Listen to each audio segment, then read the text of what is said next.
ஏமா கமிட்டி அறிக்கை நீதிமன்றத்தில் சமர்ப்பிக்கப்பட்டுள்ளது. இதனை அண்மை செய்தியாக பார்த்துக் கொண்டிருக்கிறோம்.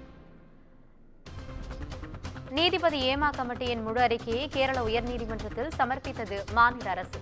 இதுகுறித்த கூடுதல் விவரங்களுடன் இணைகிறார் எமது செய்தியாளர் காவியா. வணக்கம் காவியா, உங்களுடைய கூடுதல் விவரங்களை சொல்லுங்க. வணக்கம். மலையாள திரையுலகையே தற்போது அதிர்ச்சிக்கு உள்ளாக்கிய நீதிபதி ஹேமா கமிட்டியின் முழு அறிக்கையானது தற்போது கேரள உயர் நீதிமன்றத்தில் மாநில அரசு தற்போது சமர்ப்பித்திருக்கிறது. முன்னதாக சினிமா துறையில், அதாவது மலையாள சினிமா துறையில் நடிகைகள் கடுமையான பாலியல் சுரண்டலுக்கு உள்ளாக்கப்படுவதாக குற்றச்சாட்டுகள் எழுந்த நிலையில் இது தொடர்பாக விசாரிக்க நீதிபதி ஹேமா தலைமையில் கமிட்டி ஒன்று அமைக்கப்பட்டது. தொடர்ந்து இந்த கமிட்டி நடிகைகள் எதிர்கொள்ளும் பாலியல் தொந்தரவுகள் குறித்து விரிவான ஆய்வு நடத்தி இதனை அறிக்கையாக கடந்த 2017ஆம் ஆண்டு தயார் செய்தது. ஆனால் இந்த அறிக்கை வெளியானால் தங்களுடைய பெயர் வெளிவந்து விடுமோ என்று பயந்த திரைத்துறையில் உள்ள பெரும் புள்ளிகள் நீதிமன்றத்தை அணுகி அறிக்கையை வெளியிடாமல் பார்த்துக் கொண்டனர். ஆனால் சமீபத்தில் நீதிமன்றம் அறிக்கையை வெளியிட அனுமதி அளித்தது. இதையடுத்து கடந்த 19ஆம் தேதி பல்வேறு பரபரப்புகளுக்கு மத்தியில் இந்த அறிக்கை என்பது வெளியானது.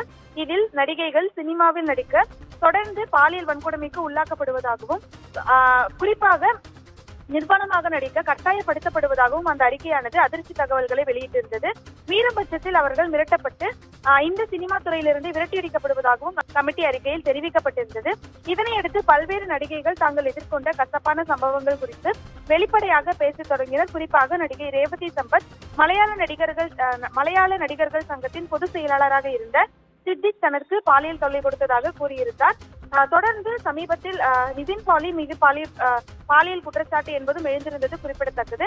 இந்த நிலையில் தன்னை வெளிநாட்டுக்கு அழைத்து சென்று அவர் தவறாக நடந்து கொண்டதாக பெண் ஒருவர் புகார் தெரிவித்திருந்தார். பெங்காலி நடிகையும் கலாச்சித்ர அகாடமியின் தலைவரும் பிரபல மலையாள சினிமா இயக்குநருமான ரஞ்சித் மீது பாலியல் புகாரை எழுப்பினார். இந்த நிலையில் பல்வேறு பரபரப்புகளுக்கு மத்தியில் மலையாள நடிகர் சங்கம், அதாவது தொடர்ந்து மோகன்லால் தலைமையிலான அந்த சங்கமே ஒட்டுமொத்தமாக கலைந்த பல்வேறு பரபரப்பு சம்பவங்களும் நடைபெற்றது.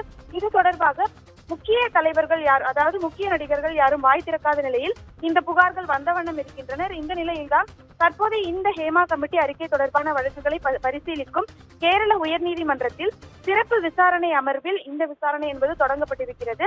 கேரள உயர்நீதிமன்ற நீதிபதி AK ஜெயசங்கரன் நம்பியார், நீதிபதி CS சுதா ஆகியோர் அடங்கிய இந்த சிறப்பு அமர்வில் விசாரணை என்பது தொடங்கப்பட்டிருக்கிறது.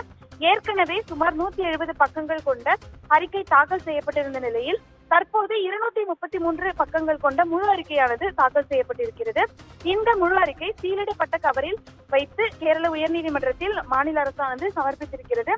தொடர்ந்து இந்த வழக்கு விசாரணைக்கு பின் முக்கிய உத்தரவுகள் வெளிவரும் என எதிர்பார்க்கப்படுகிறது.